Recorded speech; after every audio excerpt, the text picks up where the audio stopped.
Hello students, आज हम बात करेंगे पीरियोडिक क्लासिफिकेशन ऑफ एलिमेंट्स। ये एक बहुत ही इंपॉर्टेंट टॉपिक है, इनऑर्गेनिक केमिस्ट्री का बेसिस है। हम इस बेसिस को अगर नहीं करेंगे तो हमारे को इनऑर्गेनिक केमिस्ट्री समझने में बहुत मुश्किल होगी। तो बच्चों, इस टॉपिक को आप बहुत ध्यान से सुनेंगे और बहुत ध्यान से तैयार करेंगे, जिससे कि आपको आने वाले सालों में इनऑर्गेनिक केमिस्ट्री बहुत आसान लगे। तो बच्चों, ये है क्या? पीरियोडिक क्लासिफिकेशन ऑफ एलिमेंट्स है क्या? एलिमेंट्स की स्टडी करनी थी।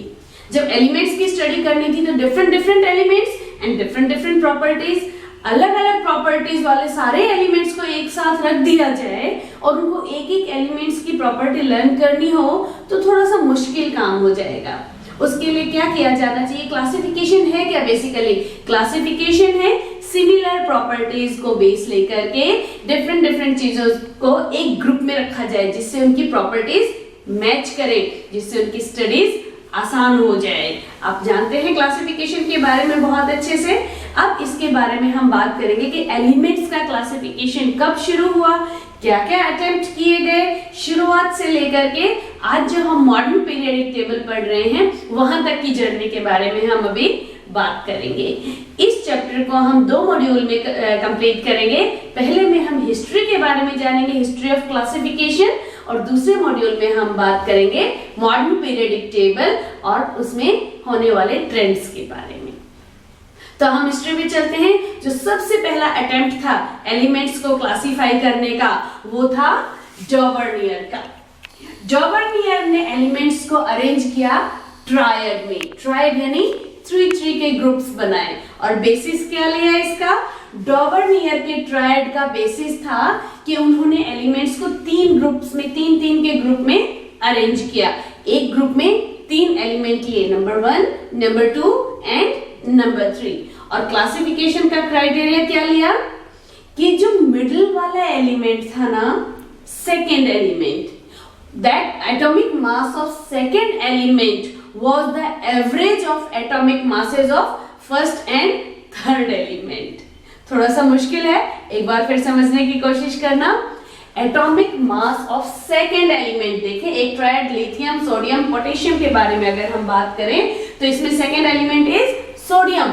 तो उन्होंने कहा कि सोडियम का जो एटॉमिक मास होगा that will be average of atomic masses of lithium and potassium. यानी कि इसको अगर हम देखें, लिथियम का एटॉमिक मास है 7 और पोटेशियम का एटॉमिक मास है 39, और इसका अगर हम एवरेज निकालते हैं तो it would come out to be 23।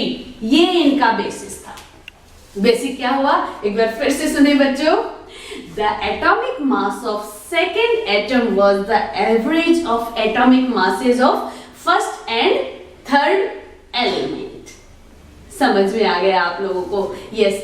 लेकिन सबसे बड़ी कमजोरी क्या थी? एक तो ये बड़ा कंफ्यूजिंग था, इस तरह से अरेंज करना बड़ा मुश्किल हो गया था 3 के ट्रायड में। और इस तरह की क्राइटेरिया को पूरे करने के लिए सिर्फ 3 ही ट्रायड वो बना पाए। 3 ट्रायड यानी कि only 9 elements were classified by Dobereiner. कैसे? पहला कौन सा था? Lithium, sodium and potassium. Second हो गया calcium, barium and strontium, chlorine, bromine and iodine. इनका भी क्या बेसिस हुआ कि जो बेरियम का एटॉमिक मास था that would be average of atomic masses of calcium and strontium.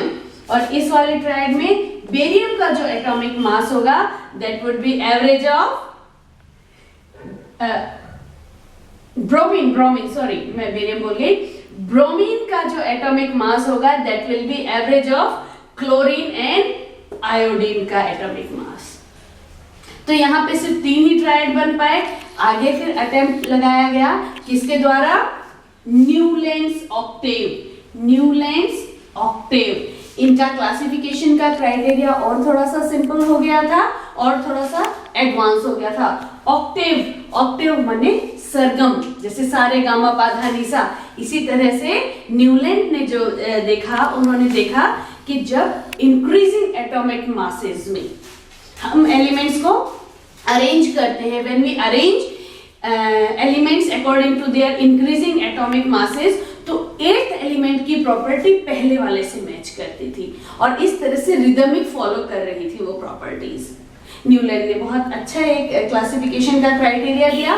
शुरू के कुछ एलिमेंट्स इसमें अच्छी तरह से क्लासिफाई हो भी पाए, लेकिन आगे जाने के बाद वो एलिमेंट्स में थोड़ी सी एनोमली आ गई, थोड़ी सी नहीं काफी एनोमली आ गई, जो कि वो क्लासिफाई नहीं हो पाए, क्योंकि उस समय बहुत सारे एलिमेंट्स डिस्कवर्ड नहीं थे, और जितने भी डिस्कवर्ड थे न्यूलैंड ने उनको इंक्रीजिंग एटॉमिक नंबर के इंक्रीजिंग एटॉमिक मासेस के अकॉर्डिंग अरेंज कर दिया, leaving no room for any undiscovered element.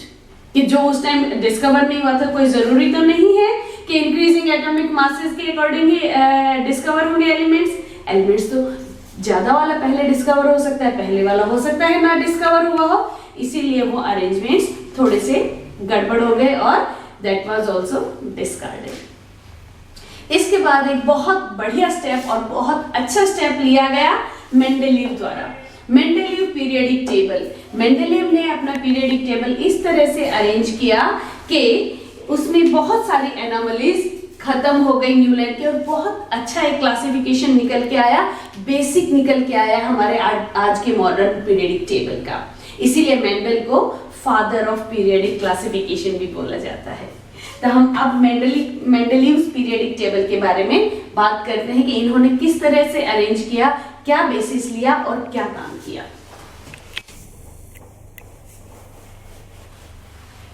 जब मेंडेलीव ने क्लासिफिकेशन करना शुरू किया तो उस टाइम पे 63 एलिमेंट्स नोन थे, 63 एलिमेंट्स नोन थे। तो उन्होंने क्या किया, 63 कार्ड्स बना लिए, 63 कार्ड्स बना लिए, और उन कार्ड्स पे हर एक का एटॉमिक मास, उनकी केमिकल प्रॉपर्टीज, उनका नाम, वो सारा लिख लिया। हर एक कार्ड पे सारे के सारे एलिमेंट्स की प्रॉपर्टीज लिख ली, उनका नाम लिख लिया, एटॉमिक मासेस लिख लिया, और उनको अरेंज करना शुरू किया according to their increasing atomic masses. बिल्कुल न्यूलैंड की तरह उन्होंने अरेंज करना शुरू किया। और मेंडेलीव पीरियडिक लॉ क्या कहता है, the chemical and physical properties of elements are the periodic function of their increasing atomic masses। यानी कि जो केमिकल और फिजिकल प्रॉपर्टीज हैं एलिमेंट्स की, वो हैं क्या, जैसे जैसे एटॉमिक मास इंक्रीज होता है वैसे वैसे उसकी प्रॉपर्टीज पीरियडिक फंक्शन शो करती हैं। जैसे न्यूलैंड ने बताया था, उसी तरीके से हर 8वां एलिमेंट पहले एलिमेंट से अपनी केमिकल और फिजिकल प्रॉपर्टीज में मैच करता है। तो मेंडेलीव ने क्या किया, 63 कार्ड्स बनाए और उनको रखना शुरू कर दिया, एक के नीचे एक ग्रुप्स बना लिए। एक कार्ड का जो एलिमेंट दूसरा मैच कर रहा था, सेम एलिमेंट्स को एक एक ग्रुप में रखना शुरू कर दिया, और वो भी वही था, इंक्रीजिंग एटॉमिक मासेस के अकॉर्डिंग वो अरेंज हो रहे थे।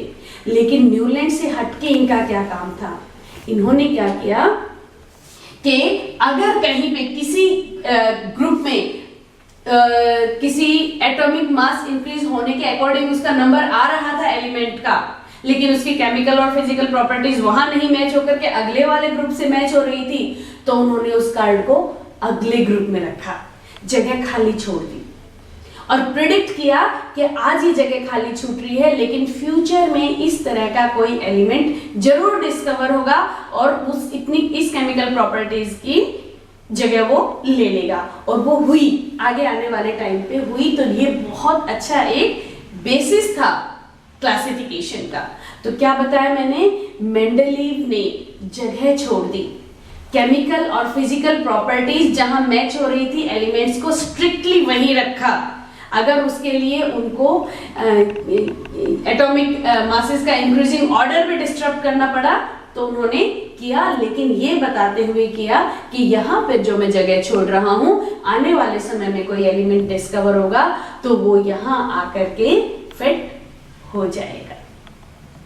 तो इस तरह से तो मेंडेलीव ने क्लासिफिकेशन किया, बहुत सारे एलिमेंट्स को क्लासिफाई कर पाए अपने इस मेंडेलीव पीरियडिक लॉ के अकॉर्डिंग। जगह छोड़ते हुए केमिकल और फिजिकल प्रॉपर्टी को पूरा तवज्जो देते हुए उन्होंने ग्रुप्स में अरेंज किया अपने टेबल को, और इस तरह से एक बहुत अच्छा क्लासिफिकेशन का बेसिस बनाया मेंडेलीव ने। बच्चों, ये 3 हमने हिस्ट्री पढ़ी क्लासिफिकेशन की। हमने डॉबरनियर्स ट्रायड पढ़ा, हमने न्यूलैंड्स ऑक्टेव पढ़ा, मेंडेलीव का पीरियडिक टेबल के बारे में हमने पढ़ा। अगले वाले मॉड्यूल में मैं आपको बताऊंगी drawbacks of Mendeleev's classification. Till then इनको रिवाइज करो। अभी लेके आती हूँ ड्रॉबैक्स ऑफ मेंडलीव्स क्लासिफिकेशन।